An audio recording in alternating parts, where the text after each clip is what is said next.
तो एक बाबा धाम के यात्री सब जा रहे थे, सावन का महीना था। एक बाबा वहाँ, बीच में धूप होती है, बीच में छाँव होता है, कभी पानी बरसता है, ऐसा मौसम होता है। पसीना छूट के निकलता है, और पसीना वहाँ पैदल चलने वाले को तो खूब निकलता है। और पसीना निकलता रहे तो आपकी निरोग हो जाएंगे। पसीने के रहते सारी अंदर की बीमारी, अंदर का विकार सब निकल जाए।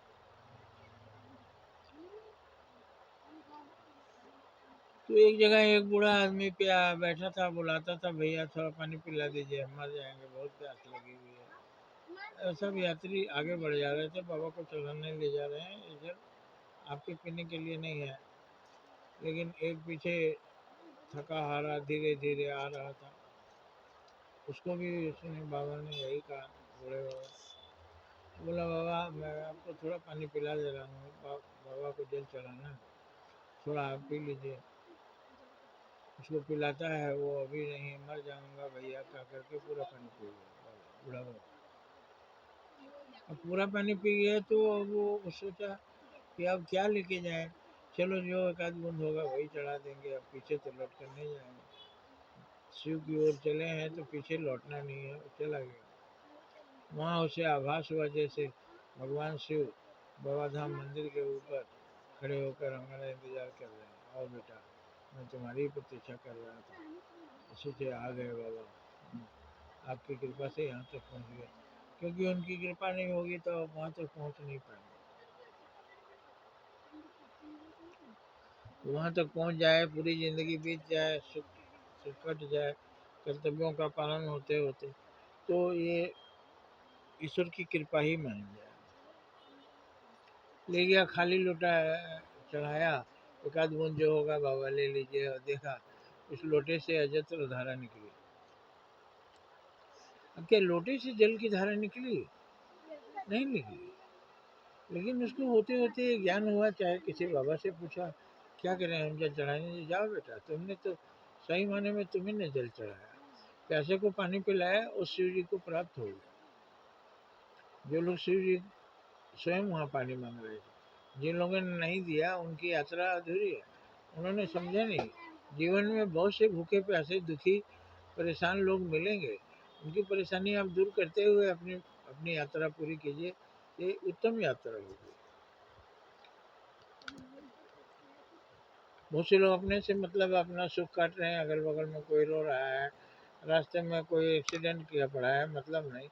जब आपको किसी से मतलब नहीं तो किसी में कौन है? परमात्मा ही है, इसका मतलब आपको परमात्मा से ही मतलब नहीं, किसी में कौन है? जब सब में राम है तो भूखे प्यासे में भी राम है, सब में भगवान है तो भूखे प्यासे में भी भगवान है। तो आपने प्यासे को पानी पिलाया नहीं, घड़ों जल शिवलिंग पे ढाल रहे हैं। शिवलिंग भगवान शिव, उनको प्यास लगी है क्या? उनको पानी की कमी है क्या? उनको आप पानी पिला सकते हैं? उनकी प्यास आप बुझा सकते हैं? नहीं, उनकी प्यास भी बुझती है, ऐसे ही बुझती है। जब किसी प्यासे को आप पानी पिलाते हैं तो तृप्ति भगवान को होती है। किसी भूखे को जब आप खिलाते हैं तो पेट भगवान का भर जाता है। कैसे आप समझ सकते हैं, किसी बच्चे भूखे को खिलाते हैं तो उसके माँ बाप का भी पेट भर जाता है। भूखे हैं, एक रोटी मिला तो बोलते हैं बच्चे को खिला दीजिए। ये बर्दाश्त नहीं कर सकता, हम अभी और बर्दाश्त कर सकते हैं। तो बच्चे को पेट में खाना चला जाता है तो उससे माँ बाप को तृप्ति हो जाती है। तो आशा है आप समझ गए होंगे कि जब भूखे और प्यासे को आप पानी पिलाते हैं, भोजन कराते हैं, दुखी का दुख दूर करते हैं, तो भगवान प्रसन्न होते हैं, क्योंकि सबके अंदर भगवान ही है। यही तत्व ज्ञान है जो आप नहीं देख रहे हैं, उसको मैंने दिखाया। और आपका कहिए कि क्या ये बातें बकवास हैं? आपकी आत्मा कह रही होगी कि यही सही है, यही सही है, बाकी सब दही है।